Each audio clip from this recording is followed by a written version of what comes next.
the Almost Perfect Podcast. Welcome to the Almost Perfect Podcast, a celebration of fuck-ups, failures, and falling flat on your face. This is a podcast that believes you can learn from experience, but that experience doesn't have to be your own. Hi, I'm Bob Perfect, and I'm a functional fuck-up. Let's learn from somebody else's mistakes. And today we're learning from Push, aka Nicci St Bruce, who is a musician and one of my favorite human beings on planet Earth. I mean, if she is human, I have my doubts. Like Nicci is one of the most unique, creatures out there, and just an absolute phenom of a being. So I'm a big fan, if you can tell from what I'm telling you right now. And it wasn't always that way. Nicci and I met many years ago now in a blogging competition. Yes, a blogging competition. The 2010s were weird, man. The 2010s were weird. But if you listen to the Sinele episode of this podcast, you would know that him and I and MT, who is a patron on this podcast and someone who has actually helped quite a lot with this podcast. Yeah, man. MT, Sinele, and I were part of Street Soul Avenue, and we were up against Bitches Must Know. Spark Feeder, I think, was the other one. Opinion Feeder was it. Spark Feeder's a magic card. But Opinion Feeder, which has by Jono, and I think it was Taryn Lambert, and I'm not too sure who else. They were from PE. And then the Joburg crew was like Justin McGee, and who else? Was it JR? Might have been JR. Who were both Durbanites, which would be interesting. I can't remember the Joburg crew, unfortunately. Sorry if you're listening and I forgot you. But yeah, basically we're all up against each other in this blogging competition to get hype for Street Cred, which was this event, like the street culture event that happened in the early 2010s. And wow, there was some fuckery afoot in the whole vibe. There was a lot of good times that were had there. I got to do some cool shit. I got to interview Theophilus London. I got to, I don't know, just meet a lot of different people, stay in a pimped out hotel room. Yo, you don't even know. Some people know. Some people who came back to the hotel room and had some after partying vibes with me know just how pimped that hotel room was. But yeah, man, it was a good time. It was a cool experience to be a part of. But I fucking hated Nicci, and I think she didn't like me either. We definitely didn't get along, and we antagonized, like us as Street Soul Avenue, like antagonized the fuck out of Bitches Must Know online and a little bit in person, because A, it's a competition, and B, we just saw them as like, you know, these advertising, like rich kids and stuff, not really knowing everyone's full stories and stuff.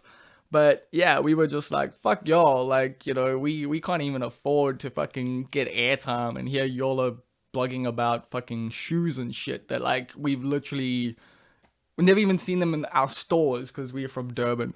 So yeah, there was a little, maybe we were projecting a little bit there. But yeah, I didn't really dig Nicci in the beginning, but we both had similar vibes, I think. In those days where we were looking for attention by being dickheads. And I can say that because she'll admit it in this podcast. And that's one of the cool things about this podcast, I think, is that for both of us, you know, we look back at who we were and who we are now and why we are who we are now because of who we were then. If that all makes sense. But yeah, we've both grown a hell of a lot. I was an absolute dickhead, and I know I still can be 100%. I mean, anyone who follows me on Twitter probably goes, come on, Bob, really? Did you have to say that? But then, I don't know, you guys praise other people when they do it, so fuck you and the double standards on Twitter. Why when I post a photo does it get 3 likes? Am I ugly, people? Is that it? Is that the thing? I thought I was like a 6, maybe a 7, but Twitter keeps telling me I'm a 3, and I'm getting upset. But anyway, I digress. So yeah, like both of us looked for attention in the wrong ways a lot of the time back in the day, and probably still do in some ways currently. But we both grown a lot as people because of it, and both regret some of the stuff we did when we were younger, and we talk about that. We talk about yeah, a lot of different things on this podcast. Things also get quite political. Nicci is quite a radical these days. If you're one of those people who knew her from the blogging days to now, you wouldn't even recognize her, I think. Um, and that's super dope. And I'm really, yeah, really just grateful to have, well, yeah, someone like her in my life and to see her growth and to see all of it and for her to share it with us. This is a bit of a stressed out conversation, at least in the beginning. Nicci, like all of us, has been going through a rough time when it comes to this thing, this lockdown. I mean, even in America, they've got stay-at-home vibes, and yeah, man, it's so she sounds a little frazzled in the beginning, and I'm telling you that because I figure it might be a bit triggering to people with different mental illnesses and disorders and stuff. We do discuss those things. Well, Nicci does quite openly as well. We discuss homelessness. We discuss a myriad of different topics that might be a little bit stressful to you at this time.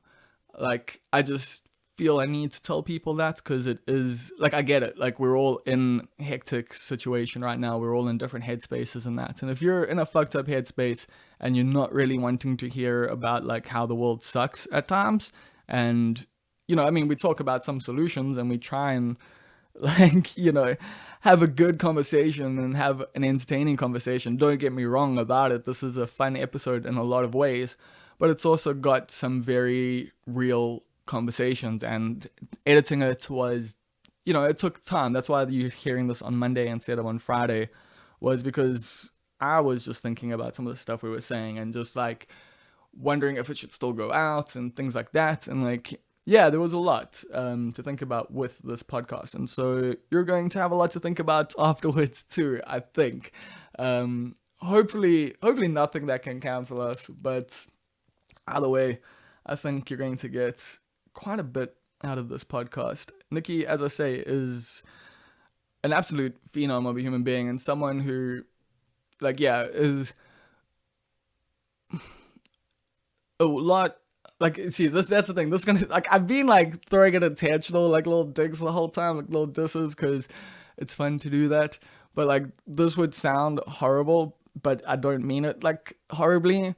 But Nicci is a lot smarter than she portrays, I think, a lot of the time. And so I think she's got a lot to share, and there's a lot of wisdom to be taken from, what she says when she's being guided by the right things. And when she was younger, I think she was guided similarly to me by wanting approval and, just wanting to be thought of as the shit. And, these days wants to be someone of a bit more substance, I think. But maybe I'm projecting a little bit there. No, I'm definitely projecting a lot there. So yeah, that's the vibe. That's who we've got on the podcast. That's kind of the situation of everything at the moment that I need to tell you, I think. Yeah, I wanted to discuss some other things, but I don't really want to delay this podcast any longer. I think I'm just going to get straight into it. So, before we do that, I do need to give a shout out. On this podcast, we are brought to you by you, the listener. That's it. Maybe not you in particular listening to it right now. Maybe you'll be supporting it down the road. Maybe you'll be supporting it tomorrow, later today, or, just share the thing if you don't want to do that. But some people have put some cash monies together and got them that Patreon, fuck, it's 62 episodes now. How do I keep fucking up Patreon/patron? Jesus. It's okay. Patreon.com/almost perfect is where you can go. And I'm going to be posting some stuff on there that like is super exclusive. Like a look at some scripts I've been writing and that. Like, well, some scenes from some scripts I've been writing. And, various other things. But once things get back online, once we can interact with people again, then I am going to be sending some people some mugs. And yeah, there's various different levels that you can join on patreon.com/almost perfect. Go take a look there if you're interested in that. But the one level is the titular titles tier. And there's only one person on this tier at the moment. It's $10 a month. And at this title, at this title. At this tier, you get a title, and you get to pick your title. So shout out to Stephen Olivier, His Excellency, President for Life, Field Marshal Stephen Olivier. Oh, I fucked that up.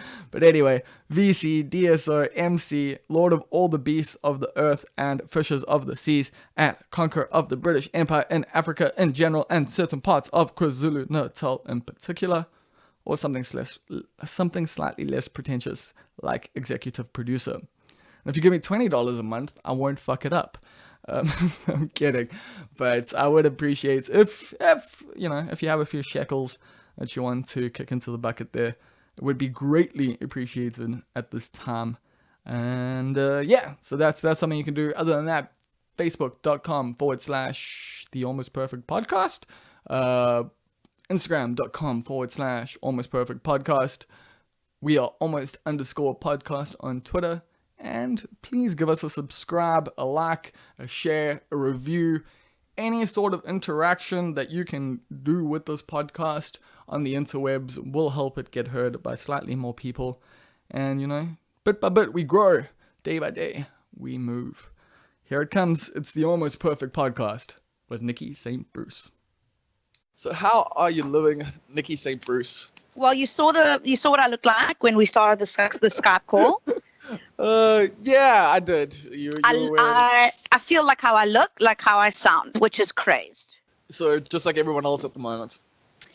Yeah, I mean, you know what? There's some people who are doing this very well, okay? And I'm not going to name names, but and I'm like, guys, what's up? How are you doing this? But then again, it's always the people who live alone in big mansions who are having like the time of their lives. So you're not living alone at the moment? No, I've got a whole husband that I have to deal with in quarantine, and this is very much a test on my marriage. I could imagine that because, yeah, like Paige and I love each other dearly, but I've also thought that maybe if we were living together during this quarantine, we might not still be together afterwards. So how's he treating you there? Yesterday, I asked for a divorce. I was like, I'm divorcing you. I can't do this. And he wasn't doing anything bad. He was just drinking milk. And then I was like, I can't do this. I cannot do this anymore. I want a divorce. And he was like, I'm just trying to drink some milk. And I'm like, yeah, but there's nothing playing on the TV. I can just hear that dairy going down your throat. And it sounds like a car being worked on. And it didn't. I mean, please know that it didn't. I'm also PMSing and just like, I'm a bit crazy at the moment. Like I'm not sleeping, and then I am sleeping, and then I'm not sleeping, and then I'm like awake for 2 days, and then I'm like asleep for 3 days, and then I'm like awake for 4 days, and then I sleep for 4 hours, and it's just like a fuck up. But it's like I don't really know how to fix it, because when I try and fix it, I have to take something, a little something, because if you've been awake for 2 days and then you can't go to sleep, you've got to take something.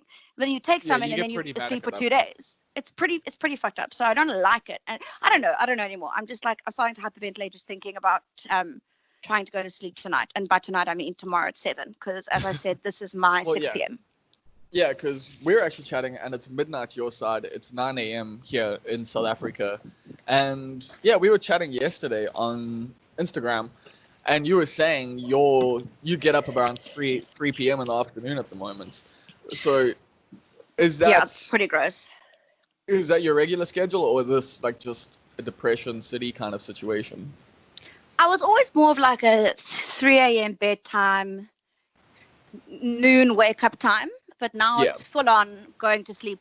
The sun's already been up for hours. And I'm just like, I always do this. I'll like make coffee at 9 and I'll be like, okay, so we just got to power through. And then tonight I'll be so tired that I'll have to fall asleep, right? And then I don't. But then because then you get into that weird like third wave shit. Not feminism, but just third wave of energy where you can't sleep exactly. Anymore. Like when you do like the weekend jawl back, like I don't know if you still do that, but you'd go out on a Friday and party through the entire time, and then like Saturday afternoon you're good again. Like you're like, you haven't slept yet, but you're like, shit, I could go out again. Like I can't exactly. go to sleep now. And 10 a.m. and that Saturday morning you're like, I fucking hate myself. And then 3 p.m. that Saturday you're like, I think I could do it again.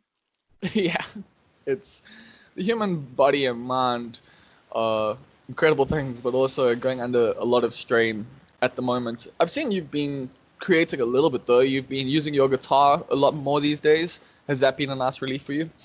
Well, because I've got no nails, so I can freely play this bad boy. Hey, there's some positives there. There's truly positives. I mean, not well at all, and it's the jankiest guitar. It was like 600 rand, and it's truly just a piece of junk. But it makes me feel a bit better about when I play badly, because I'm like, whatever. It's just some twangy old piece of wood. Fair enough. And it's just cool that that you've got that there, and it's another way to at least work on your music and expand stuff. Because I'm trying to do Ableton, I'm trying to do the whole thing, but it's like it's tough I though. can't It's focus. tough to. That's the problem. Like I'm facing at the moment is I'll wake up in the morning and be like, cool, this is what I want to do today, because I'm working on a few different scripts and I've got like things to do. Like as much as I don't have as much paying work as I would like at the moment, like my days could be a lot more full than I've made them. But when I sit down to like start writing, it's just hard because my mind is not thinking about story structure and about like these characters and what they're meant to be saying. It's like how much longer is this going to go on for? Can I pay rent? Will this ever get made? Is there any point to anything I'm doing anymore? So it's Bob, how are we expected to pay rent this month if everybody is in the same boat like this?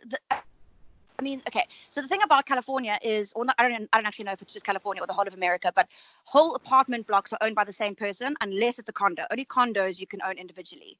You can't just have like a little apartment. Like in South Africa, you can buy an apartment in a block and it's yours. Yeah.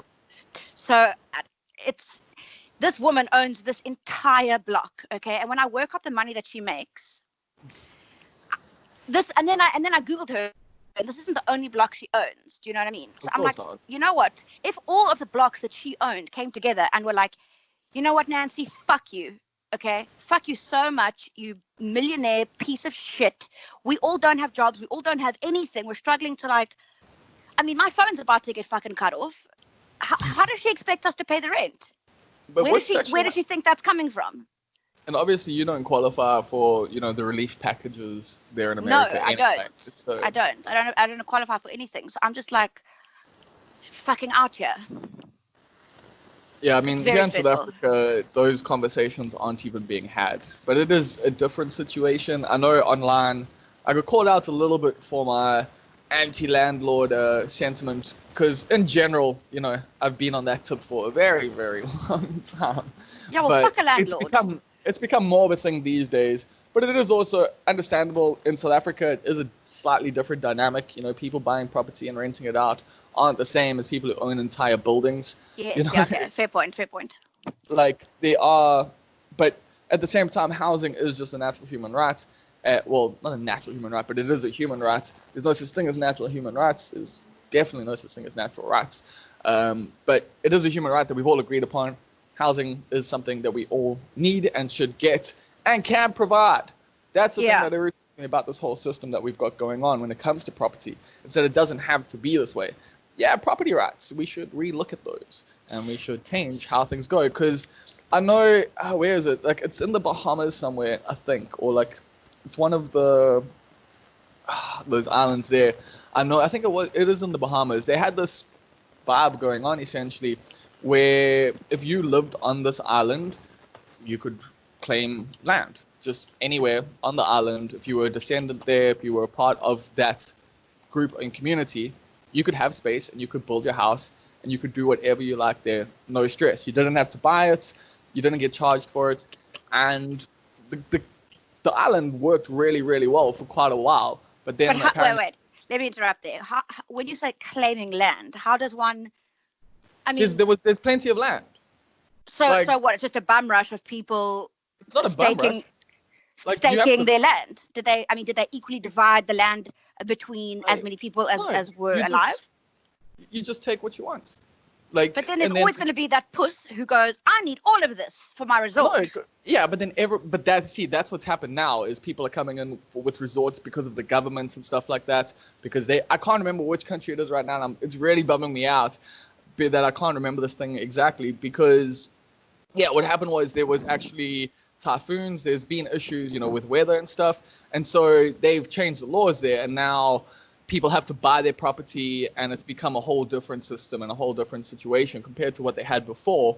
And the people on the island before were a lot of people on the island before actually really liked what they had before, whereas some people are now, well, at least now I know that I own this piece of land, you know, whereas before it was just we all agreed that that's yours. But I am on that like anarcho-socialist ideology in general. I don't know how well it works in real life all the time, but less government and more community has always been my understanding of how we should be working forward. Not in this country. In this country, everyone is just for themselves. It's gross. So is that what you're actually finding in America, that it is like that? So how we see it on TV is how it is in real life, or is it more or less what you were expecting? I mean, not obviously the people I surround myself with think that, you know, similarly to me. So it's not like every day I see someone who's like, you know, a Trump supporter or whatever. But these people are real. Just the other day I was in the line at Trader Joe's, and there was someone making sure that everybody was 6 feet apart. And the guy behind me was just getting a little too close to me for my liking. So I said, "Excuse me, sir, could you back up?" And he said, "Well, the guy behind me is giving me no space." So I looked at the guy behind him and I was like, "Excuse me, sir, two people back. Could you just back the fuck up?" I didn't say back the fuck up. I was actually very polite. Yeah. And he just started screaming like an Alex Jones type. In my good Californias, an Alex Jones type, screaming how we conspiracy theorists and it's not actually that bad, and just literally screaming. And I was like, oh my God, I'm so angry and I have so much pent up rage. Sir, you truly do not want to fuck with me right now, because I literally will fuck you up. I will fuck you. I know I'm small, but so are you, and you are old, and I will win. And, you know, and then the standard blah, blah, blah, and everybody clapped. They didn't, but you know what I'm trying to say. People were not on his side. People were like, no, sir, you need to understand that people are dying. It's not a conspiracy theory. People are dying. And he was like, well, my daughter's a nurse. And I was like, you know what? I hope she kills you in your sleep tonight. Well, because she's out there. She's out there putting herself. Yeah, you know what? I'm done. I was like, cool. And then Corey was obviously just like, calm down. You can't fight with these people. You don't understand. You're giving me exactly what he wants. And I just said, dude, like, do you have a humiliation fetish? Because if so, then what I'm about to say next, you need to pay me for. It was wild. Good line. I never see these people like, you know, IRL. I mean, look, there's a truck on my block that still has a McCain Palin sticker on it. Okay. And I'm just like, wow, okay. A, wow. B, wow, wow, wow, wow, wow, wow, wow. C, wow. Like, wow, wow, wow. So I see shit like that, but I don't encounter these people, because you think California is, you know, this big blue state where, you know, you can just be gay and do crime. But it's actually not. It is, but it's also not. I mean, the liberals aren't necessarily, from what I understand, you know, that good for things either over there. Like, while California might have the veneer of being this forward-thinking, and like you say, you can be great gay and do crimes kind of shit, it also seems to come with a lot of, you know, classism and other things attached to it as well. Is that an issue you're finding in California? Because I assume it's a bit of a moneyed, you know, yeah. The way that people treat homeless people here, it's even worse than at home. And I never thought I would say that.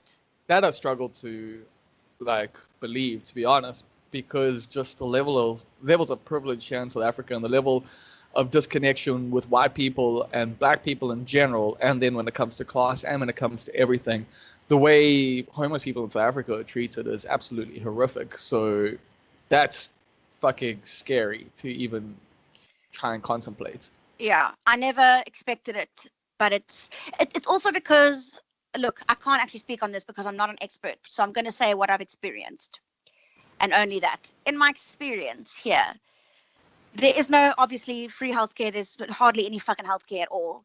So the people who are mentally ill are really out here. They have nowhere to go, and they're out here in the ways that they are like publicly not a problem, but people deem it as a problem. And I guess it can be scary for someone when you're walking down the street.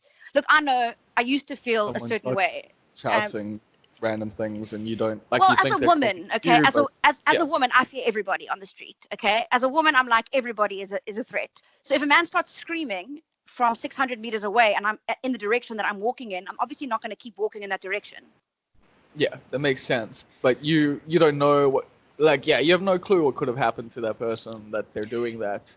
But now I'm like, I don't fear the homeless. I just empathize with them, and I just try to understand where they're coming from, because I can imagine the absolute hell that it must be to be unmedicated and on the streets. Yeah, and that's the problem, is that a lot of the time if you have mental illness and you don't have money, that is what's going to happen. And Corey actually made a very good point to me the other day, where I was having a breakdown, and then afterwards we were talking similarly about this, and he was like, well, everybody breaks down, but they just have their homes to hide it in, and homeless people don't. Yep. And I went, whoa. And those situations are going to bring out, like, you know, your mental illness is a lot more as well, because it's highly stressful, like something. So it's just very fucked up. It's also fucked up that all these hotels are just empty, and there's encampments of people. I mean, they've spread them all out 6 feet apart. I don't know if you saw that photo from Las Vegas. They spread them out all 6 feet apart, and they said, okay, everybody has to be this feet apart, and they've put little stakes up and little markers. And in the background looms these empty hotels, just completely empty. That's bullshit, but like at the same time, we've got empty houses. We've got enough money, we've got enough food, we've got enough of everything to feed everyone and house everyone the world over, many times over, and we still don't do it. So it's like, yeah, the hotels, fuck them, like, but they've always been that way. It's just the whole system. Like, that's the thing. Hopefully stuff like that makes people go, yes, the whole system needs to fucking change, because we shouldn't be having this. Like, we just shouldn't. It shouldn't be allowed that someone can live on the streets when there's empty rooms. It's insane. It is completely and utterly insane. And there's a great group doing great work in LA called Moms for Housing, and they are. Yes, I've seen them. Moms, I keep they're incredible. They are just. Look, okay, so I didn't understand that at first, because I was like, you can't just go into anybody's home that's vacant, right? Like, you can't just squat kind of things. Yeah. I mean, look. Physically, you can, but someone's gonna come and put a stop to that. And then I realized there can be moral issues with it, depending on the person's house and stuff like that. But at the same time, leaving a house abandoned for like a year with no one living in it is immoral. That's immoral, exactly. So, but then I realized, oh no, they're only occupying houses owned by the county or by the government or by people in the government who are pretending to be like woke socialists, but actually are secret landlords that aren't reporting their landlord activities on their tax. And in which case I'm like, you know what, fucking get in there and never leave. And I even, because they need people to they need healthy people to come and make sure that nobody's going to fuck with them, almost like a human wall kind of situation. And I was like, there's something that I can do that I can't get in trouble for, that I can freely do, that's not going to like mess with my chances of getting a green card, but that also, you know, is a way to like physically help people out, because I don't have money to give, and when I do, I give it, but that means I'm always poor. But I can also physically go and stand in front of a house and make sure that for 30 days no one enters this home. If we all take turns, we can make this human barrier where nobody fucks with these moms who are just trying to find housing for their children. And some of these moms are like dealing with kids who are diabetic, or they're diabetic themselves, and they already can't get insulin on top of this whole thing, and then they don't have housing, and it's like, bro, what the fuck? Yeah, everything is just structured against them. It's a big fuck show. So I'm just like it's very cool to see these moms going into these houses and being like, no, sorry, this is mine now. Not mine now as I own it, but like, this isn't being used by anyone. We're going to stay here. And that's that. And I think that's fucking awesome. Here's a question for you that you might not be expecting, but looking back at you from Bitches Must Know, people must be listening now, if anyone knows you from back then and is listening to this conversation now. When the fuck did you get so political? When I became a sex worker and had to deal with the oppression that comes from that. I was dumb before. I was just stupid. I was so fucking dumb, and I didn't know anything, and I didn't have the ability, I had the ability, but I wasn't using critical thought. I was just taking what I heard and running with it because I was comfortable. It made me feel comfortable. It's not nice to feel like this. It's not nice to it's not nice to hate everybody. I don't like it. I miss being stupid, but I know that I can now never go back there. Yeah, because, I mean, I think that was stuff that, I mean, you literally used to get criticized for it. Like, I know at one stage you had cornrows and stuff, and you did a photo shoot and that. And so people called you out back in the day pretty hectically for your privilege, for, you know, your whiteness, essentially, and your lack of understanding of the world around you. And it's been wonderful to actually watch you grow into this person who's almost more political than the people who called you out back in the day. So, You know what, Bob? I'm like ashamed. I'm ashamed of the way I used to think, and I'm ashamed of the person who I used to be, and I'm ashamed that I ever had the hubris to even in the first place not question my reality and other people's realities, and how, all the things that my privilege afforded me that I never thought about. It makes me cringe. I want to die sometimes, but then I think, okay, well, the only way I can take myself out of that hole is just by filling it with all the good things, where I just have to fight and fight and fight until I'm in a place where, not that I can fight to a place where I'm never not embarrassed of how I used to be, but I think that one day maybe there will be a time where I can say, okay, I think I've worked hard enough, and I think I'm ready to forgive the girl that I used to be.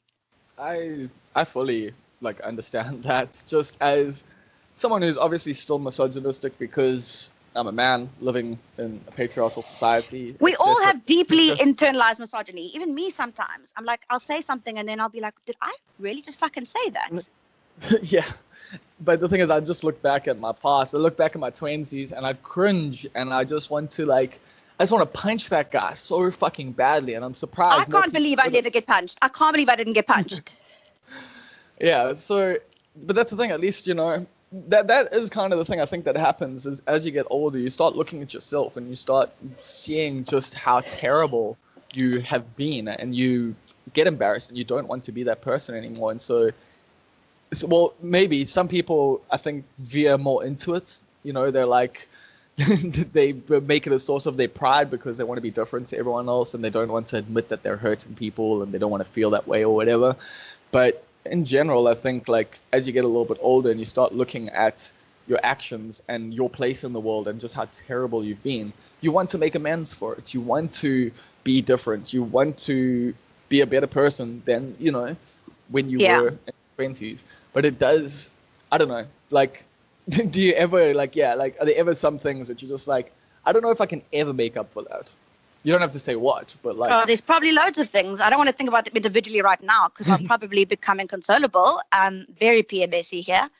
Sorry. But there's definitely things. There's okay. It's not so much things as arguments that I was involved in where I was speaking from a place of absolutely no knowledge.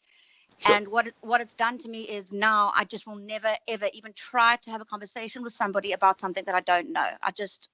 It's impossible for me to do now because I've embarrassed myself so much in the past. But obviously, there's obviously something wrong with 20s Nicci, where she just loved the sound of her own voice. Just had to always get into the Facebook arguments. Why? Who knows? Because no one even fucking cares. Because you need the attention, because you're insecure inside. Same as all of us. But now I'm like, please, no, miss me the whole time with all of that. I'll never ever try and speak on something that I don't know about. And if I'm ever trying to speak to someone who's doing that, I try and have a chat with them rather than tearing them down. And that's that conclusion I came to after watching a video. It was actually a TED talk, and I'm ashamed to say that a TED talk, changed my perspective or gave me a paradigm shift. But it was the daughter of that Westboro Baptist Church. Oh yes, she's great though. I haven't seen her TED talks, but she's been on various different things, and I appreciate what she's doing. Because that's how she got woken up. I'm sorry to say woken up, but that's how she got. That's how she woke up one day and went, whoa, where the fuck am I? And because a man on the internet very nicely tried to not call her a bitch and a cunt and a stupid dumb hoe. He actually sent her things and, little readings that she could do, or papers that she could read, other perspectives that she could, mull over in her spare time when she wasn't picketing outside dead soldiers' funerals. And she was obviously bored enough of her situation, or over it enough, that she read them and she went, whoa. Am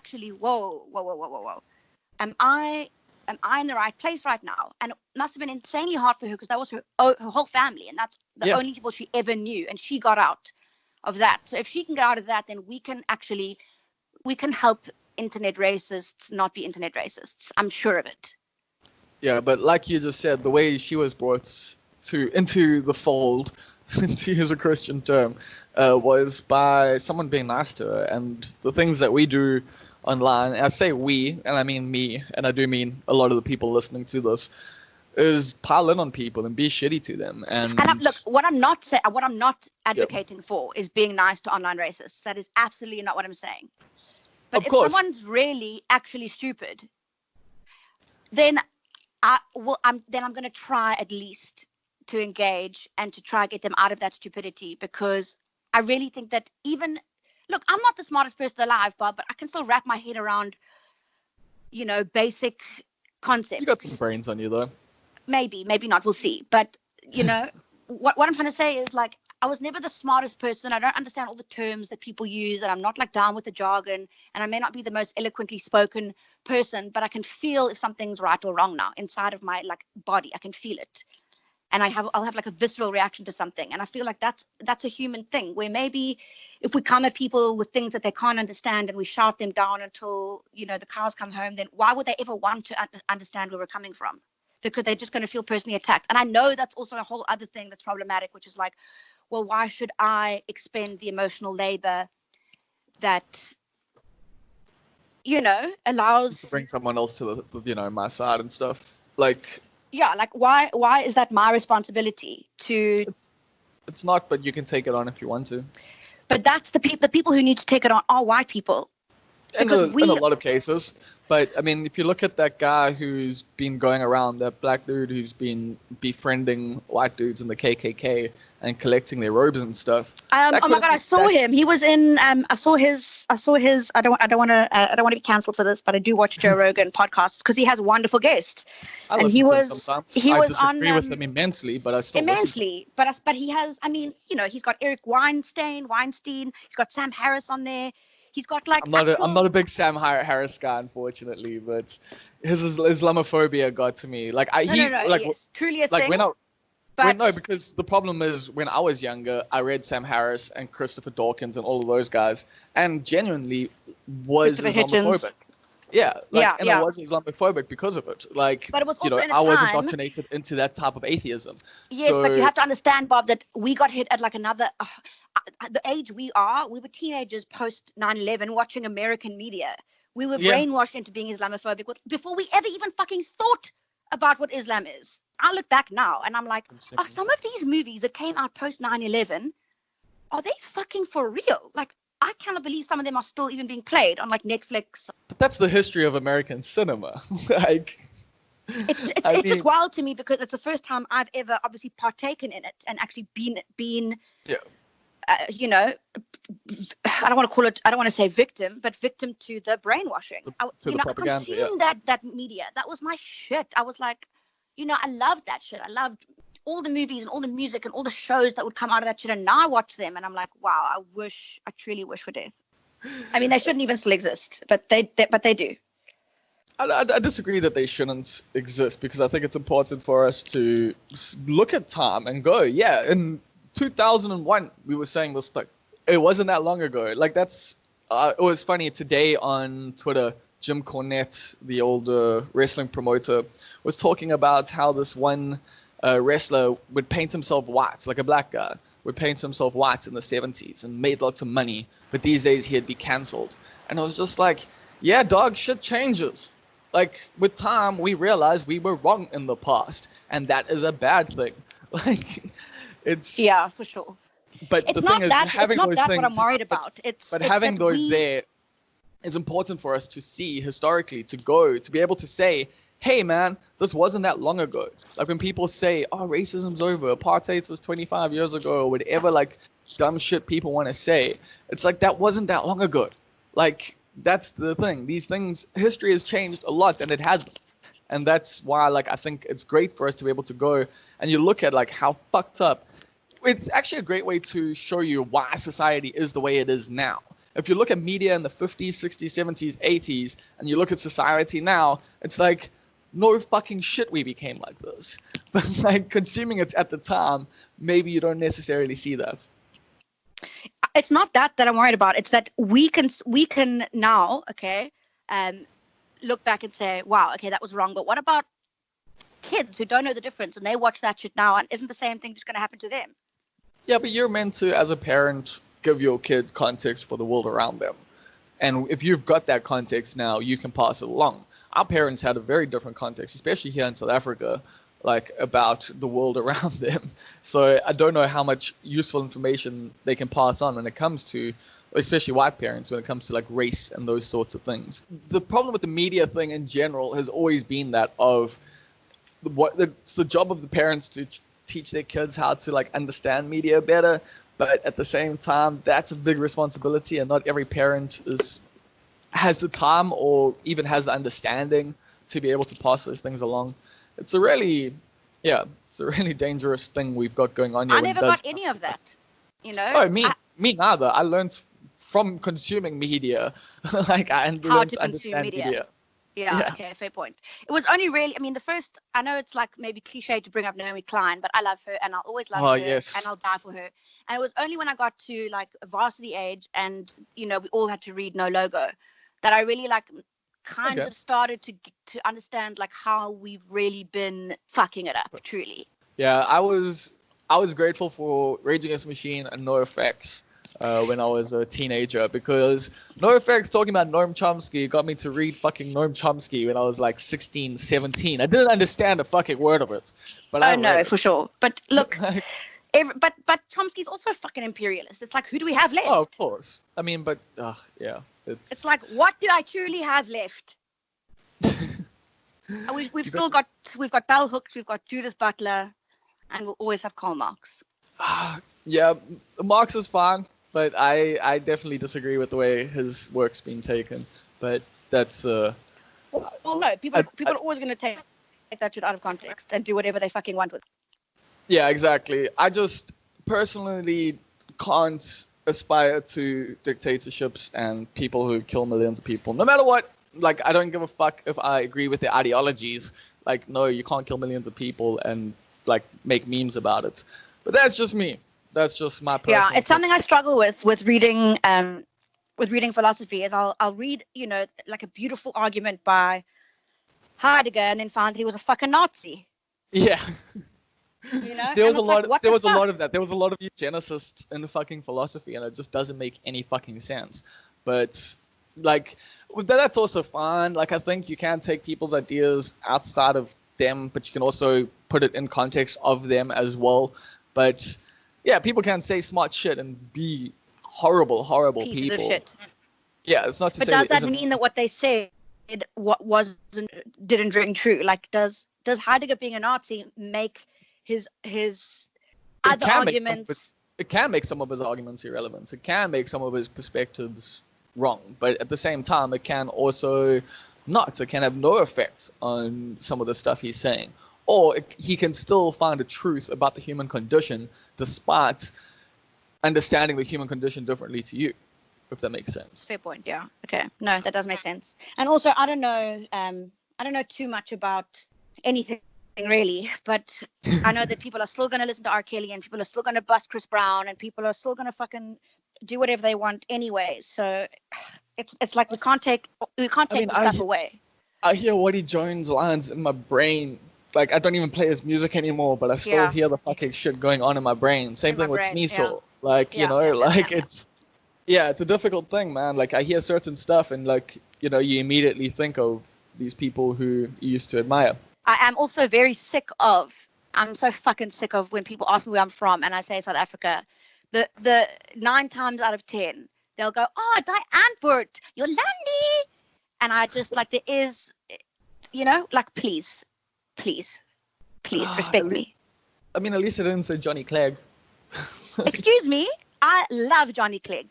He's just, as our main musical export for a long time, got slight issues with that. Like, rest in peace to Johnny Clegg. But the optics of, you know, him being one of the few artists to actually make it internationally out of South Africa, you know, there are gross, but it was the time. Yeah. Exactly. It's just how the rest of the world perceives South Africa, or at least that perception of South Africa. And I think in a way he might have like this is gonna sound controversial, but might have made things slightly worse by being the white face, like to black music and being like, hey, we're all good here, like essentially, like Okay, yeah, so, yeah. like overseas, everyone looks and like they think, there's a bit more harmony than the news is showing us. But maybe I'm completely wrong there. Maybe I'm just talking out of my ass. I don't know. It's just I think that you are putting. I think that you're putting on Johnny Clegg what really Paul Simon did. Oh, 100%. Like, but that he was from outside of here. Like, that's the different thing there. But he 100% did that. Like, Paul Simon and Graceland's still a Graceland. fucking banging album though, and I still fucking. It's good music. Yeah, it's great music. It's got good musicians on it. I mean, that's the whole point of the album was. But you love Ladies with Black Bombazo. It gives me the chills, but it's like, it's so nice to say the chills to someone and they don't go, what's that? Oh, you must be like having a weird time when it comes to language, because we've got all the American slang.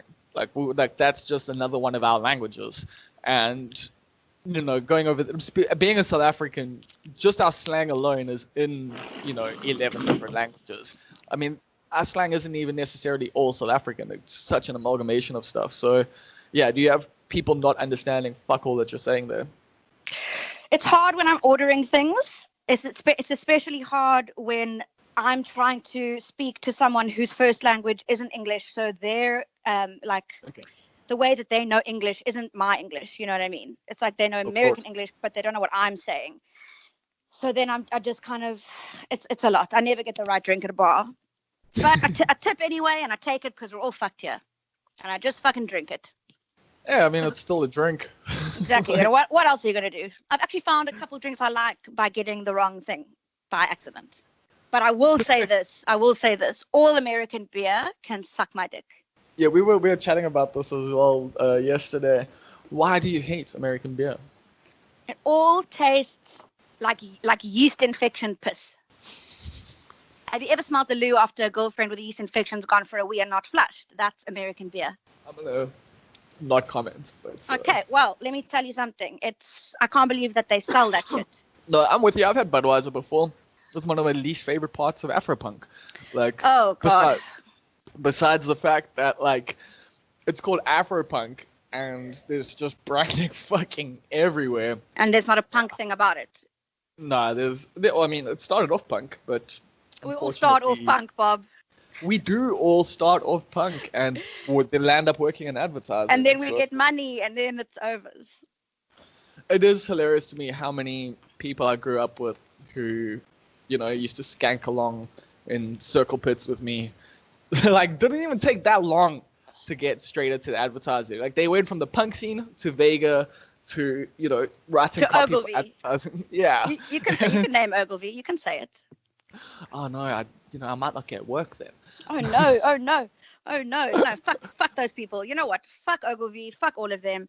Do you remember when I was there was that hot minute where I was a casting agent in Cape Town? Oh, no. Where and we would get these briefs for, to cast for adverts, and everybody we know is on the briefs, but nobody's getting paid. And then the people come. So then what I would do was I would say, okay, well, I see all the people on the briefs to my boss. Can I just call them in? And she would go, oh my God, perfect.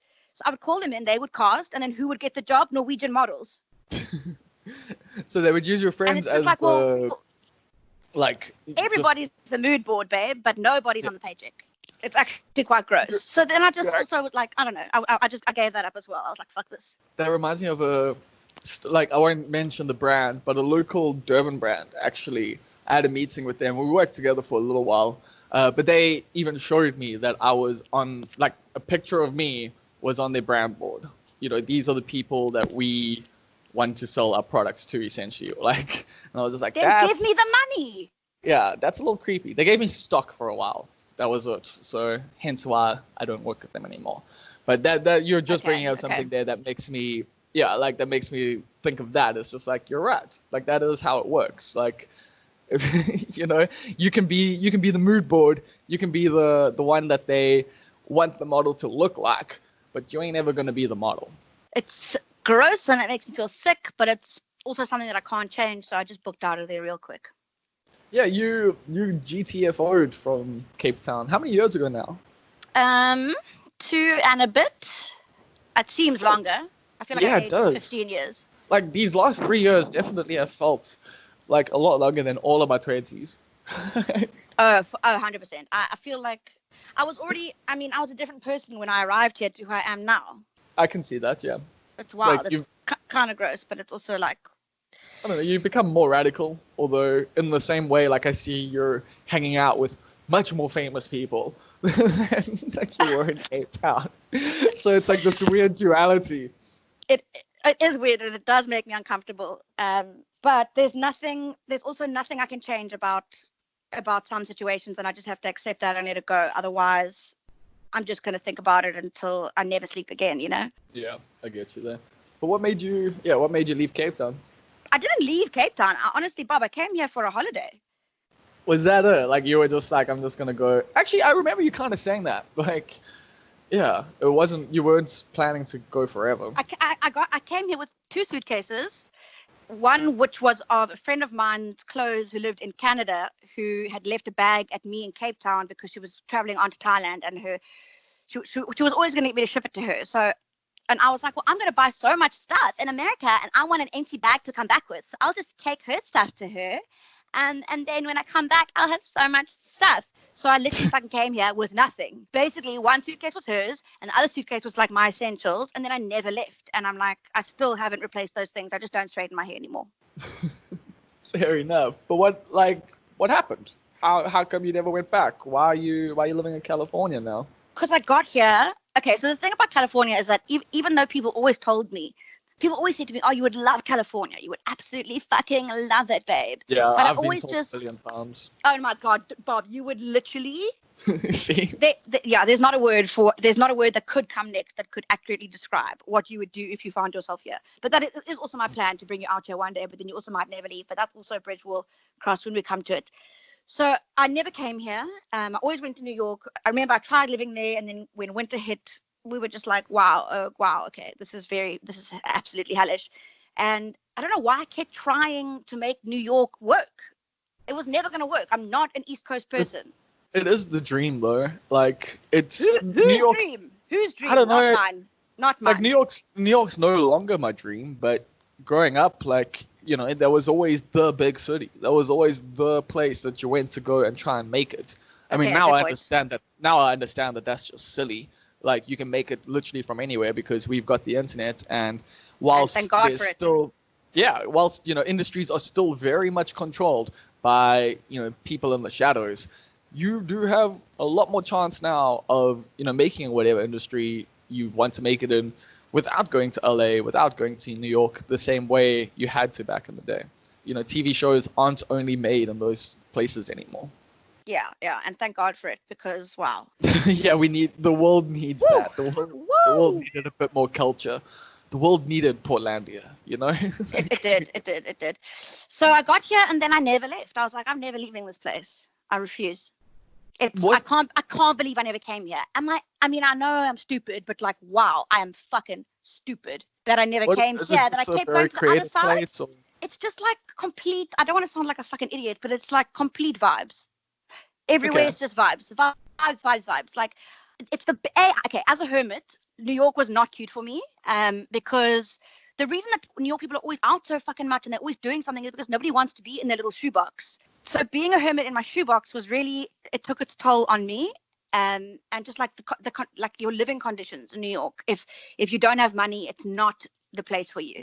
It's only going to be difficult. Louis is the only person who's been on this podcast before who's kind of got that perspective, and I highly recommend people go and listen to that episode if you want to know what it's really like to live and make it in New York. Because Louis is great. I actually met him the other day. He came over because my place is only 20 minutes away from the airport, which in Los Angeles is very close. Rare, very, very rare, and very close. Yeah, 20 minutes is like a walk away. I mean, some days in traffic, 20 minutes takes me down the street, which is very sad. Yeah, that's the thing we all hear about LA. But also, it does. Okay, so the thing about LA is that is a very real thing, but there's so much in your neighborhood where you never actually really have to leave your neighborhood unless you actually have to leave your neighborhood. That it doesn't really matter. Do you know what I mean? Like, you're not really going to be in traffic. Yeah.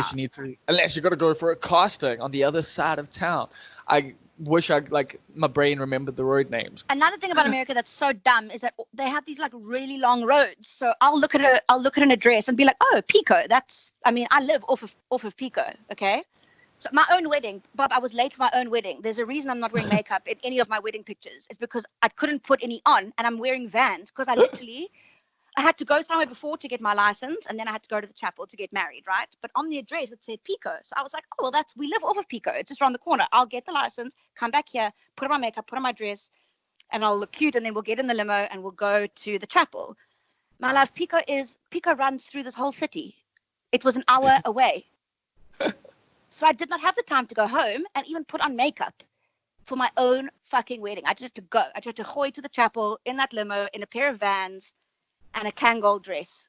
So was that everything you ever imagined of your wedding? Was that what you were dreaming of since you were a little girl?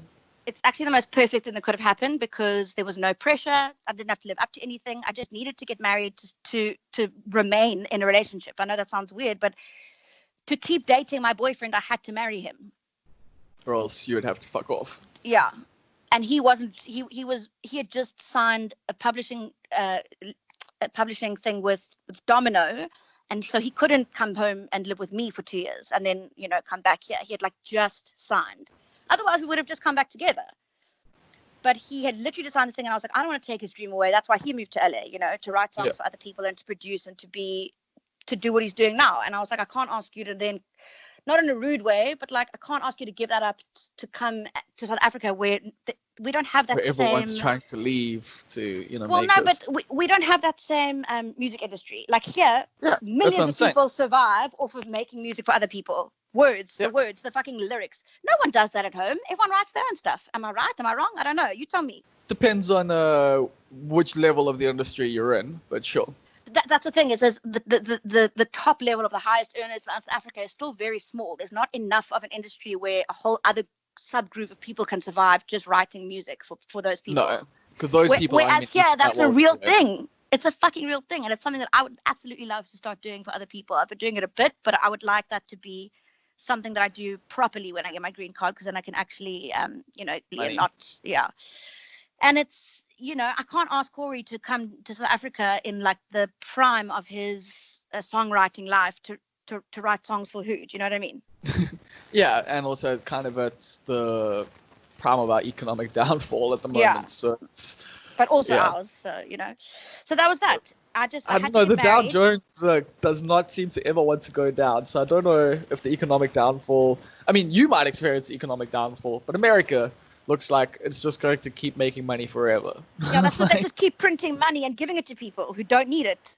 If you think about it too much, you actually just begin to weep. Yeah, I really like taken to Camus stuff a lot again lately, and just the one must imagine Sisyphus happy. Like I feel like I need to get that tattoo on me somewhere. Shit, that's a tattoo. Yeah, like I just want to get like a tattoo of Sisyphus like pushing a rock with a smile on his face. But he's so pleased to be doing it. He's chuffed. Yeah, because that's the thing. Like the insanity of all of this can get to you, and especially just the systems that are in place. But so that was the thing, like that actually made me think that was why, not just the systems in place, but why you left Cape Town was just because Cape Town is a bit of a hellhole in a lot of different ways, and so I thought maybe the moving to California thing was a very intentional thing, not just oh shit, this is happening. It actually wasn't. Otherwise I would have brought some more clothes with me. And at least some medication, because fuck, Bob, the price of these people's medication, are they actually insane? Like it is, they don't want people to be mentally well. If you're charging 9,000, if you're charging me 9,000 rand for my medication that I can get at home for 800 rand, you actually don't want me to get it. Well, no, but the thing is, they want your insurance company to pay that much. I don't have an insurance company. I know, then they don't care about you. And that's the thing, is they don't actually give a fuck. No, of course not. So that's something I would have done differently, and I would have bought a lot more cartons of cigarettes, because at the time I still smoked, and it's like $12 a box here. Yeah, it's gross. I mean that's about the price of a box of smokes in South Africa right now. Okay, well, yeah, fuck, the black market must be thriving. It's Yeah, prohibition always leads to a black market, but I don't think we need to compare how our countries are handling things at the moment when it comes to this crisis. But one thing I do want to Please never refer to this as my is country. your I'll country. kill you. I will fucking kill you. Is it not? Is it not your home yet? Do you I not am a consider? guest. I am a guest here. I will always feel like a guest here, and not even a guest, more like a plague, a burden upon these people. Do you think they see you the same way, or you got a lot of love there at the moment? I think they're tired of hearing me talk about the guillotine. I actually do think they are tired. Is it like not a concept that they were that familiar with before you got there? Your friends? I just think it's not something that, off of Twitter people go around speaking about in real life. I think that most people have like a Twitter persona where they're like, cyber revolutionaries, but in real life they are happy to pay their rent even when they don't have any money because they can ask mommy and daddy. But what if you can't ask mommy and daddy? Yeah. Then you've Well, got to, then you're fucked. Then you've got to, how can these people not be radicalized? I don't understand the complacency. I mean, I well, do. Okay, I do. Okay, let me interject here and say that when Black activists and Black Lives Matter activists start mysteriously all committing suicide, yeah. consecutively over a couple of months, you do have to go, okay, there are actually repercussions to saying, to speaking the truth in this country. And I know that a lot of people are going to say, oh, well, she sounds like a fucking conspiracy theorist, but you can. It's not like it hasn't happened before. I mean, go back and look at COINTELPRO. They killed Fred Hampton. Obviously, people try to, fuck with people who are fucking with them. Essentially, the government will fuck you. Like that is very much their goal when it comes to suppress. They want to suppress any sort of just like dissenting thought or any sort of dissenting thought that they think will have an effect. That has been what's happened throughout history, and also cops, like for the most part, are their own gang, and stuff like Black Lives Matter very They're a much legalized gang. yeah, so it very much challenged, the power structures of the police. And so I might sound like a conspiracy theorist here to some people, and other people will be like, no, he's 100% right. Obviously, the cops were involved in killing Black Lives Matter fucking protesters. Like, they're the only ones who really had a motive. So. Or the ability to do so and get away with it. Exactly, because who's going to investigate them? Yeah, no, I'm with you. Like, I fully get you there. The cops, as a power structure in general, are such a problem. They exist not to protect you. Like, obviously, we all know that they're there to protect wealth They're and agents capital. of the state. But they're agents of the state, but also personally, they themselves, in a lot of cases, are very corrupt. Not all cops, obviously, there are some good cops. They genuinely are. Did you just not all cops me? Yeah, not you. I know not all cops to everyone, because there are people out there in this world who become cops because they have a good heart and they want to do good in this world. But how long do you think that lasts for? Exactly. The problem is you're part of a corrupt system, and a corrupt system will corrupt you. Maybe, I don't know. Like who was it? Marcus Aurelius. He managed to not become corrupt. I think he was like the only one in the history. But yeah, like, you give people power, you give people the ability to get away with stuff, to manipulate others, to control others. They might just use that power, and especially when, like, the state doesn't care because the state's still getting what they want out of it anyway. Like, it makes me feel like, I mean, there were all days, we all had the days we were like, I want to be rich and I want to be famous. But I also look at these people and I'm like, but would I not do the same in that position, get to that position of power and also flip? I can't say that I wouldn't because I've never been in that position before. I'm not empathizing with them, okay? I'm saying that coming from a place of judgment, I can't say that I wouldn't do the same thing. No, I'm 100% with you there. I mean, I think I can say it because I feel like a part of me has intentionally, like, hold myself back almost, to not pursue wealth, to not pursue that sort of stuff, just because, like, I know it can be a corrupting force, and I know that, like, my perspective in life would probably be different if I had more and I did, like, was in a different class, bracket, essentially. I wouldn't have the politics I have. And so that stuff I've definitely thought about a lot, but I feel like if I grew up different, that would be different.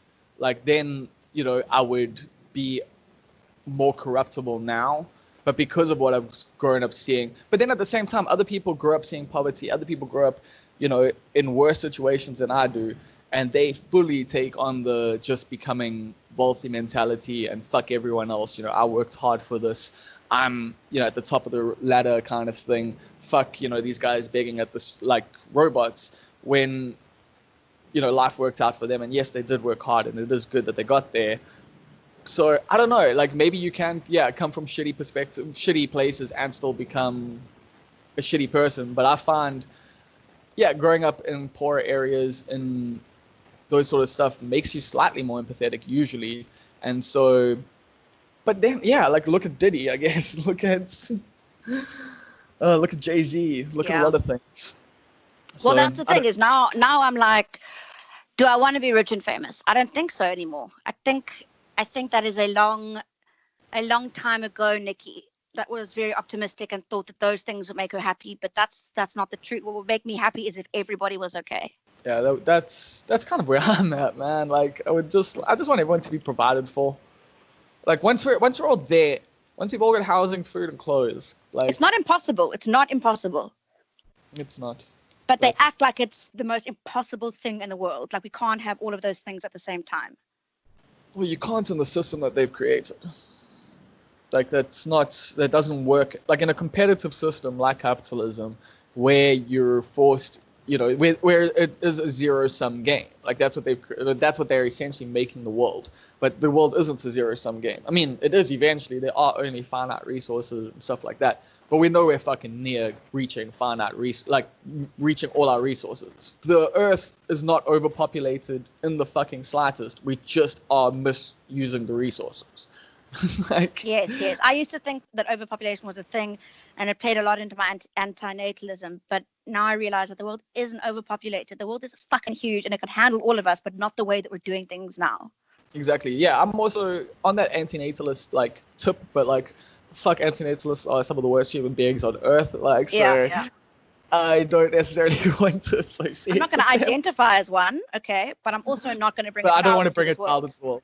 Yeah, that's the thing, because it's just the moral issues. Like we were saying earlier, A, the child doesn't get to decide, but B, just bringing someone into this particular world right now at this time, with everything we know, it just seems like you're bringing someone into a doomed world.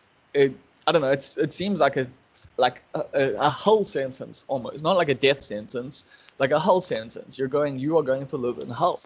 Hell can also sometimes be very fun, but it's still going to be hell. Yeah, of course. I mean, we're living through it, and we still have a pretty good time.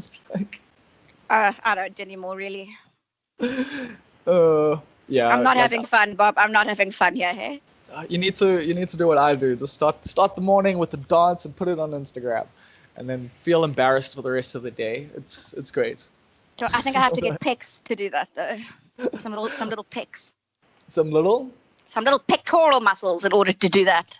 Okay. I don't know if that's like a little compliment or a dig, but I'll take it. It's both. Can it not be both? Fair enough. If people want to see my pectoral muscles that now exist for the first time in my life, you can do that over on Instagram. Hop on over to IG, boys, because that's where the pectoral muscles are. That's where the pectoral muscles are. I hate that about this year. This was really not gonna be my year, but it was the year I was and I still am personally. That's also the weird thing about a lot of this is whilst I've gone crazy a bit, I'm still fucking exercising as much as possible. I'm still on the vegetarian thing. I'm still writing where I can. It's not the same way I wanted to this year at all, but yeah, I'm at least keeping to some sort of schedule, so that's cool. But at the same time, it's I was going to have this really rad comedy festival this year, and I'm probably not going to do that anymore. So shit. I was hoping to film a one-man show and put that. That was also a thing that's been frustrating me a lot at the moment, is that I don't have any good stand-up comedy filmed. And this would be a really good time to have that. Yeah, I feel you. The little Twitter moments that people share that get people onto other people. That's how I find a lot of comedians I like. The little clips that people post of people's stand-ups. That's what gets me. Yeah, and I mean, it's very different. We're in such a different position to you guys, although I think everyone's in a fucked up position when it comes to being creative at the moment. But it's hard for comedians to be at home and create content. Like obviously there's audio and people have been making video stuff, but the whole thing of it is telling jokes in front of people and hearing them laugh and interacting with that. Whereas musicians at least have the option to do it at home alone, um, and still put it out there and still let people interact. We're in a writing phase at the moment, I think, for a lot of comedians. Some are going on Instagram Live, some are busy, trying to do stuff, and that's cool. But a lot of people at the moment, when it comes to stand-up comedy, and I think acting is probably another one where people are like, "What the fuck do I do now?" Yeah. But are you finding? I see you playing guitar more in that. I brought that up a bit earlier, but are you writing more songs at the moment? How have you found this to be? I'm supposed to be. But have you? Well, I've got a project that I'm doing that isn't push push, and it's like a joint EP for this label here. It's just going to be 5 songs, and it's going to be more like dancey stuff that you could. I don't want to sound like a fucking sellout, but I am one, so I'll say it. Stuff that you could put in adverts. Do you know what I mean? Because none of my music is syncable. None of Push Push's music is syncable music. I can't make money off of. No one's going to put that in the advert.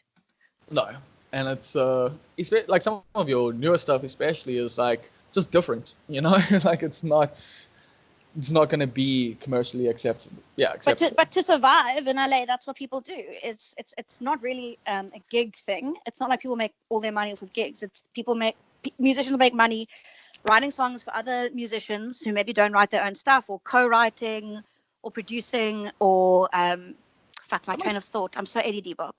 But that must create a weird like psychology thing, though. Writing songs for other people who get more successful than you when you kind of want the same dream.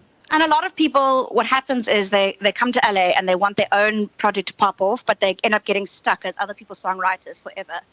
Yeah. And this, okay, so here's the dilemma, and I'm not going to name the artist, although she exists and she's real, and people who know who I'm talking about will I mean, people in this scene will know who I'm talking about, but she's an insane pop artist. She's a great songwriter. But here's the issue. She'll write a pop banger for herself, but then she'll be in a session with someone else and she'll play it for them, and they'll offer her an absurd amount of money for the hit. Money that she cannot turn down because she'll never make that much money doing it, putting the song out herself, right? At the moment, so obviously she says yes, because why would you not take that money? It's impossible not to. So she takes it. Yeah, like but 50 then, grand versus 5,000 SoundCloud plays. Yes, exactly. No, she's got a lot of. She's a big artist, okay, but she's not one of the pop girls. Do you know what I mean? She's not one of the 7 pop girls that get shoved down our throats every minute of the day. But she writes for those girls, and they gladly take her songs. But there's only so many, and people can fight with me about this. I think that every artist is different, but in my experience, especially for me, there's only so many hits in one person, Bob. You can only write so many hits a year. Do you know what I mean? And if you're giving them all away, okay, no. But Prince is. I'm sorry, but the exception. There's going to be an exception to every rule. There's going to be a couple, and Prince is one of them. There's only so many hits that you can pump out of a human being per year. Unless you are some sort of creative genius. Yeah, well, also, most people aren't. Yeah, but also at this point, aren't a lot of the hits just the same song? Well, yes, but because we've pushed past that point where the artists, the songwriters have gone, there's only so many certain songs that we can make sound a certain way, and the record label people go, oh, but I disagree. Push it out there, call it something else, change it up a bit, and sell it. Just use a different tone here. And that's why we have Yummy by Justin Bieber. Fuck that. Anyway, so fuck that guy. But the problem is then this artist is left where she's given the 4 hits that she made that year, 1 per quarter, which I think is actually pretty fucking productive, even though it doesn't sound like a lot. I think 1 absolute top 10 hit every 3 months is pretty great. I think if you write a banging song a year, like that's pretty good. Yeah. So if you've got 4 in you a year, but you're selling it to someone else, what are you left with? You're left with the wishy-washy in-between songs that are like the fillers on an album. And then your album is just made of all the fillers. This actually reminds me of Ricky Rick. He kind of got his rap career because other people didn't take the beat for Nufukwa. I can't remember who he made it for, but Nufukwa wasn't meant to be his song. I didn't know that. if I remember correctly, I could be wrong here, but I remember that being the story, that Ricky Rick was making beats for other people, and someone, I can't remember who it was for, didn't take Nafuko, and he got on it, and now the guy's got a full-on career. So you're actually bringing up a kind of real and interesting point here about, like, when do you give other people your shine?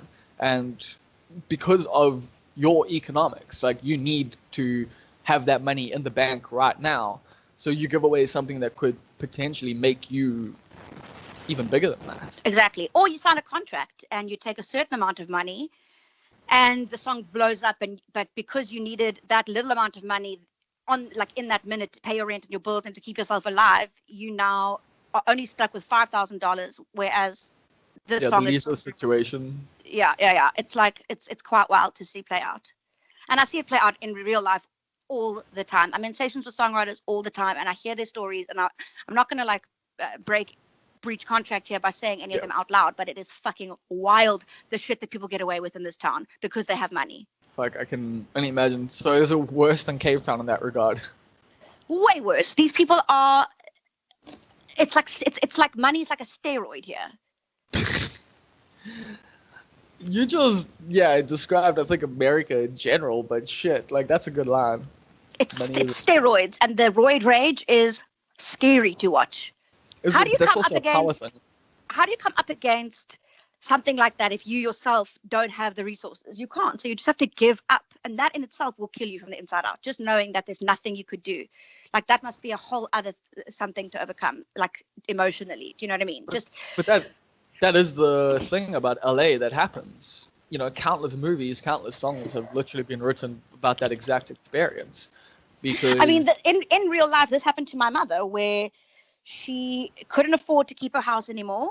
And she was in a very vulnerable place financially. So she let it out to a very rich woman who said she was going to turn it into like an old age care facility, but like for the rich, so that everybody got their own room. Do you know what I mean? So there wouldn't be lots of people in this care facility, but they would be treated very well, and it would be like a 5-star old age home.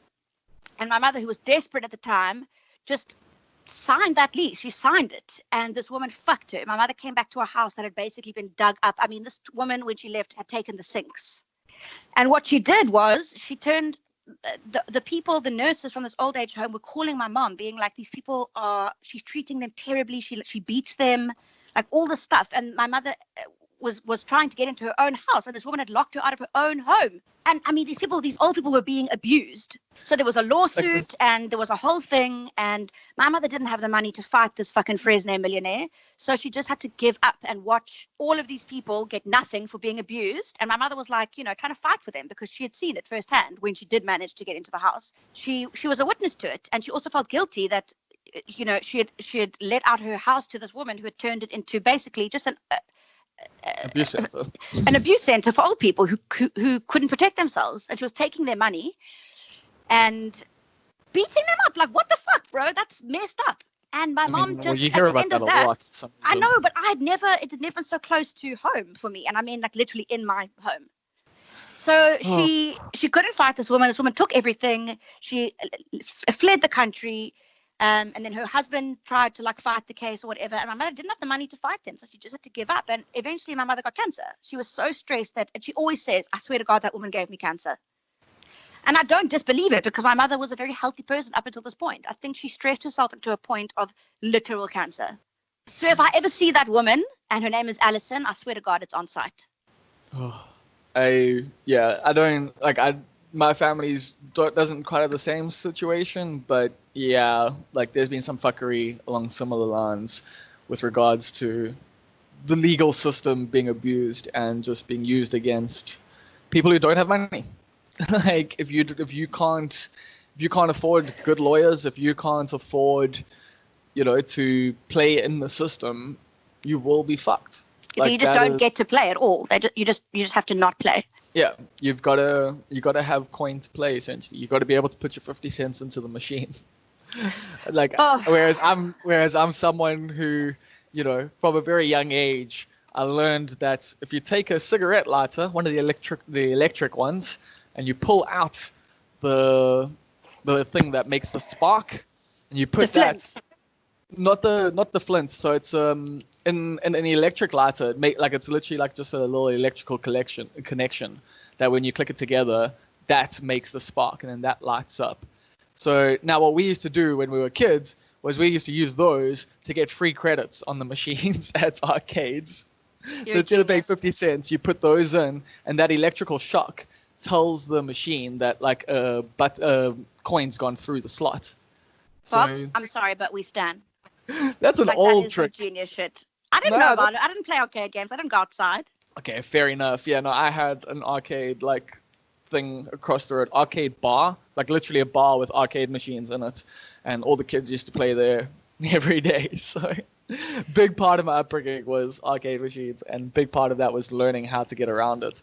That's also, I guess, something you learn when you're poorer, I guess, is how to navigate the systems in some ways. But at the same time, you know that if you're caught, you're fucked. Like that's always the problem. Is I've done tons of illegal shit throughout my life, but at the same time, I'm like, one of these days I'm gonna get caught. But I'm also aware white privilege is a thing, so who knows? Yeah, same. Fuck. But let's discuss a little bit about music, and then I think we can go because this it's kind of your career. How did you get started making music? You used to be a blogger from when I met you, and I hated you so much the first time I I hated met me. you. Understandably so. You were also quite fun, and you were quite cool. I think there was a little bit of jealousy from my side as well. But yeah, you used to be a blogger, and now you're someone people blog about. How did that come We've about? spoken about this before, surely, but We have, I will say it we again. have. Okay, well, I don't know. Now when I look back, I'm like, I always thought that I was going to do music, but I just never could admit it to myself because I didn't think that that was going to be viable for me because I thought that people who did music were people who were the little Bachs and the Beethovens that I was surrounded by growing up, the people whose parents pushed them and the people who, ended up going to university for music and all of those peoples. And I Because just that's the didn't thing in Cape understand. Town. Well, yeah. I mean, I, I was always surrounded by people who were very talented classically and who were very, very, who were properly trained. And I always looked at Yeah. them as musicians and not as me as a musician. And I still have that a bit, especially with my husband. When I look at Corey, who has his degree is in this shit, and when I Give, see him sit down at a give piano his and give his stage name there quickly so that people can check him out. check out Moonbound, it really is a treat. And I'm not just saying that because I married No, him. his stuff's dope. I checked him out, and I enjoyed the stuff you guys do. So yeah. Thank you. So when I look at Corey, I do feel huge imposter syndrome, and it brings me back to being a child and a teenager, and being I can never properly do this when these people exist. These people who can just sit down and by ear just play some little symphonies casually, as if it's nothing. I feel you there. It's like when fucking people could just crack jokes out of nowhere all the time, and there's me sitting on Twitter busy 10 minutes later looking at this thing and being like, I should not post this. This is a terrible joke. This is not going to make anyone laugh. I've And then made I a post terrible it, mistake. and it makes nobody laugh. And I'm just like, you see? And then someone else posts something and just gets 100 retweets, and I'm just like, oh god. Fuck my life. Why am I? Yeah, why But you're am I not doing? always gonna hit, Bob. You can't always hit every mark. I mean, you're not a fucking robot. No, and the thing is, Twitter's there as a it's not a real audience. There's so many things that would make someone retweet or like your tweet based on personal experiences and that. And it's very different to when you're it's kind of different, but it's not to when you're actually with an audience on stage, because when you're with the audience on stage, they might have some perceptions of you before you get on there, but a lot of the time they don't. You're talking to strangers and you get to create the entire scenario that happens there.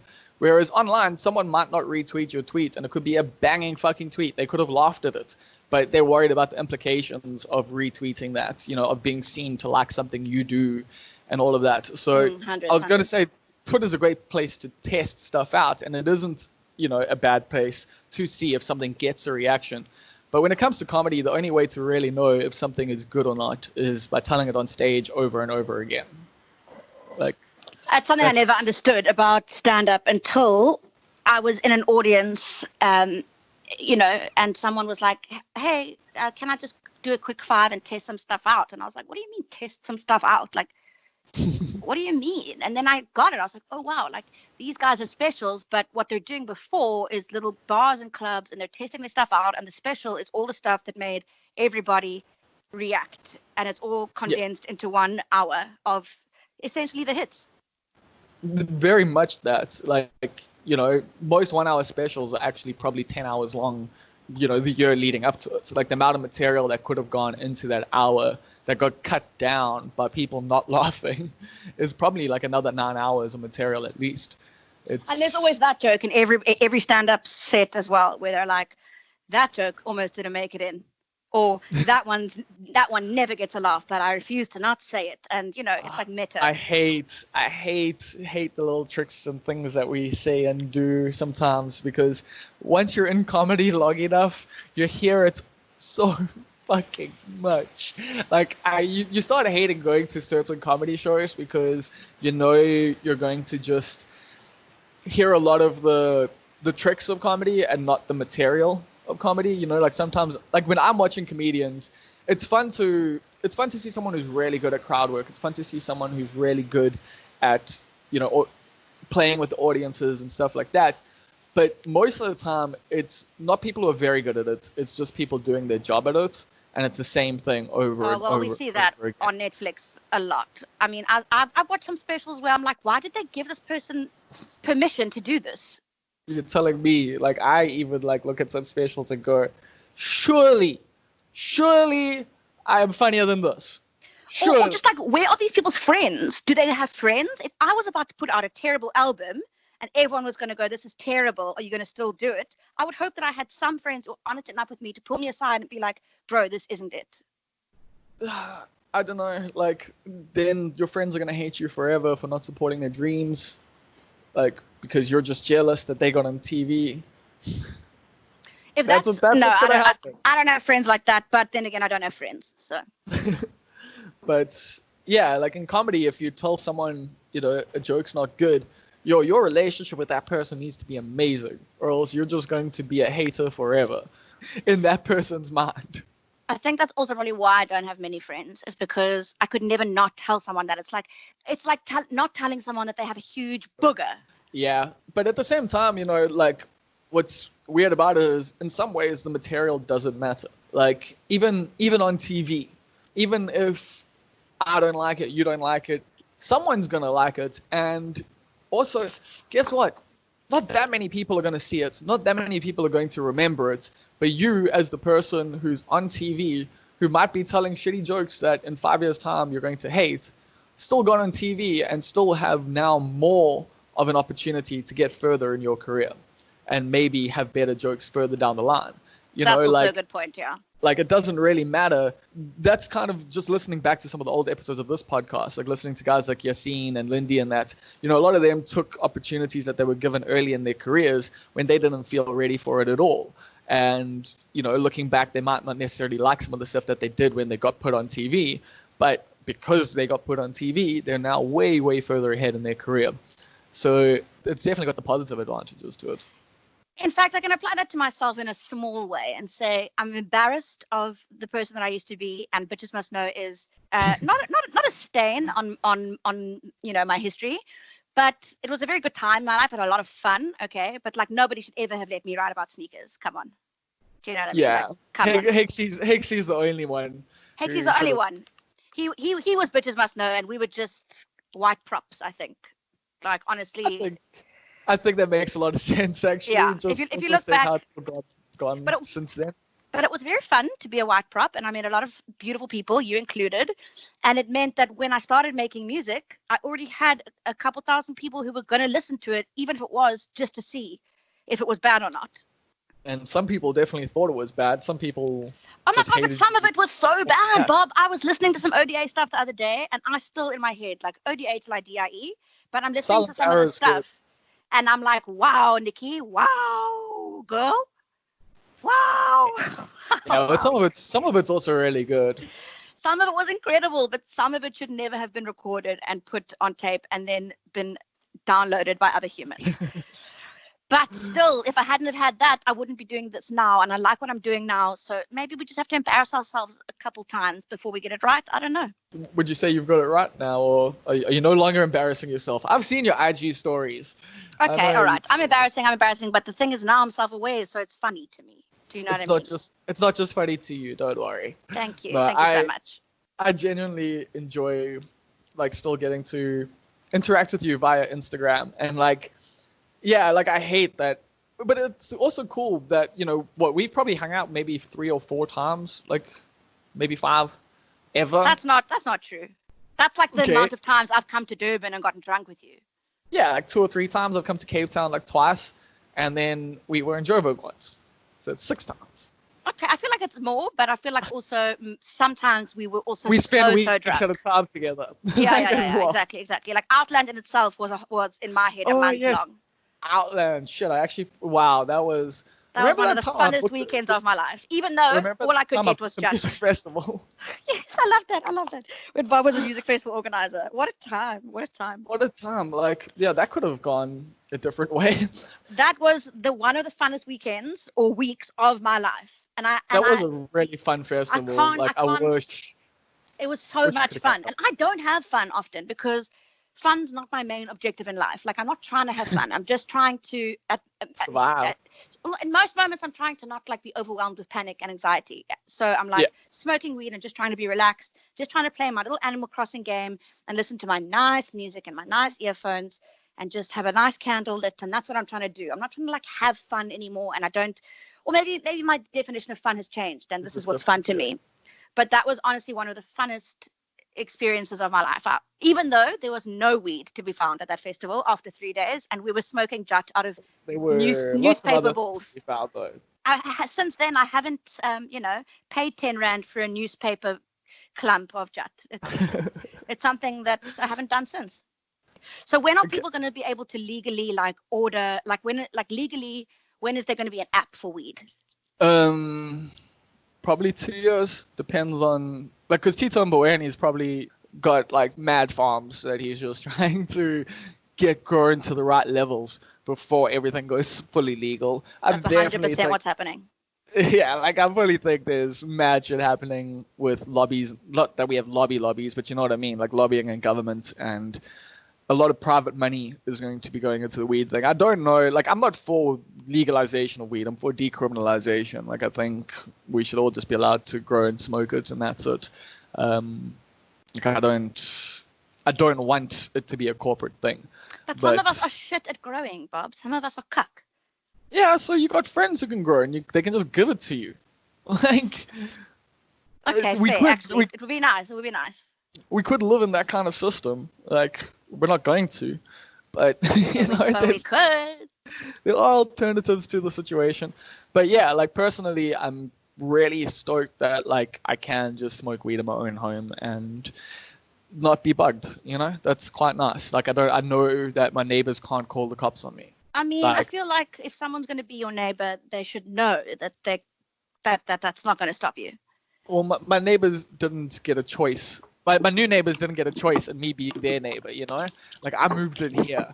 So it was a little bit of a, I don't want to disturb anyone else with my weed smoking, but they don't seem to mind too much. Well, if you're disturbed by weed smoke, I have a terrible announcement for you about the rest of the world. If that's what gets you, I don't want to tell you about. Once again, I wouldn't want my neighbors' smells coming into my house. Let's just put it that way. If I didn't like the smell. It's not feces and crack, it's weed. And even crack doesn't smell. I don't know what the fuck I'm talking about. Okay, I'm going to ask you one last question. I'm probably going to edit quite a lot of this. I haven't answered any of these questions. You know that, right? This entire thing has just been you asking me a question, me almost answering it, but then getting sidetracked, and then we talk about something else, and then we never finish the thing from before. So I'm really sorry to you, but that is what talking to me is like. But that's what makes you a great guest for this podcast, because that's how this podcast goes. It's what is it called? It's Segway the podcast, man.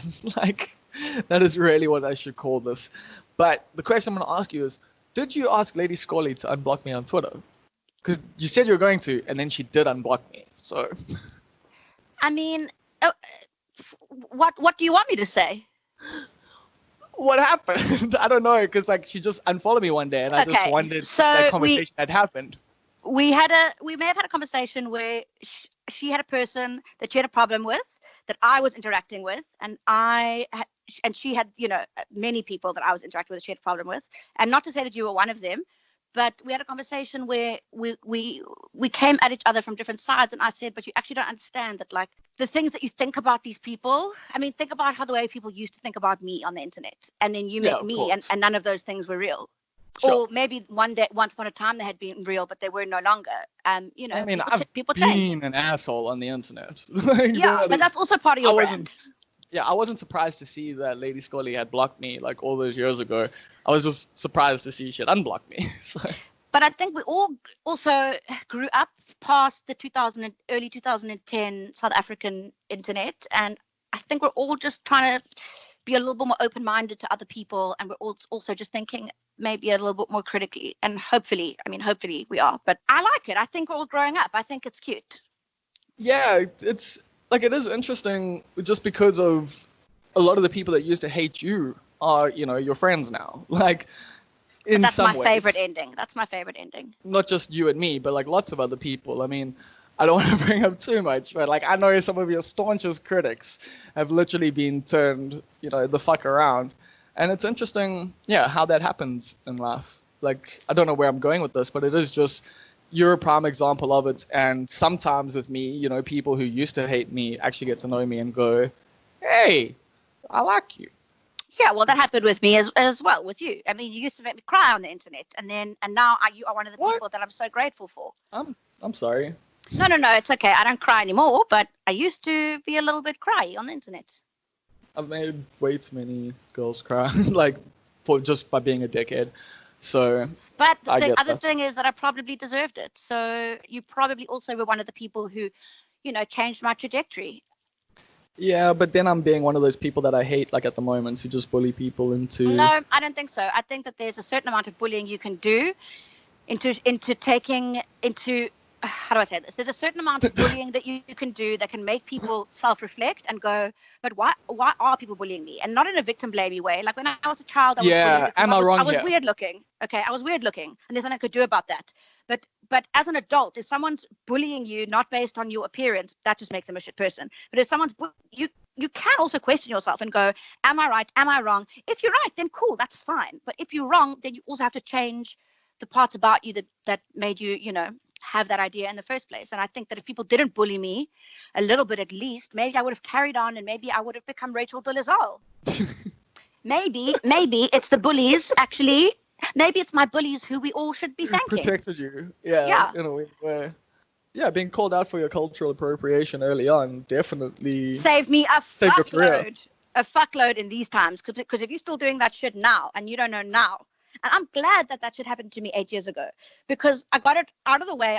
I grew as a person. I did the work, and now I know that was fucked up with me. But it came from a place of like actual fucking ignorance. If you're doing that shit now in our year of our Lady Gaga 2020, you actually are just. I'm sorry. You're trying to. You're trying to incite some kind of internet That's fight so bait. that you can get attention. And it's bait and it's fucking pathetic. And I see it a lot. And with artists that, wouldn't be anywhere without all these little fights that they've had that people have documented and TMZ'd. It's like completely a way to stay relevant these days. And it's actually very, like, it makes me sick. Well, I mean, in South Africa, the prime example is AKA. Yeah, that man is trying. He's actually trying us. And he's doing it deliberately, and it's like it's obvious, and it's so sad to see. Yeah, that's the thing. Like, it's become just a sad charade. Oh, but let's not end on a sad note. Let's end on a happy note. Yeah, I was gonna say anything positive going on in your mind there in your life. Animal Crossing. Bob. Wow. I'm a little bit bummed I don't have a Switch because I've never felt FOMO like this before in my life. And like, I never had a Switch, but Corey has one. And when I saw that everybody was playing this game that looked a lot like, the games I would play back in the day on like Facebook and even on my phone, it just looked like a bigger, better version of like these farming games. And I was like, whoa, I need that. So now what I've done is I've commandeered Corey's Switch, and it's shame. The poor man, he wants to play Pokemon Sword with his brother, but he can't because I'm just paying Tom Nook back this loan. Yeah. What's like the vibe with Animal Crossing there? Like I see you've got a Louis Vuitton room. I don't know what the fuck that is. Like I don't know how you got a Louis Vuitton, a pink as fuck Louis Vuitton room. How does this happen? It's a way for me to feel rich in another world and have no guilt about it in real life. You sound like me in Skyrim.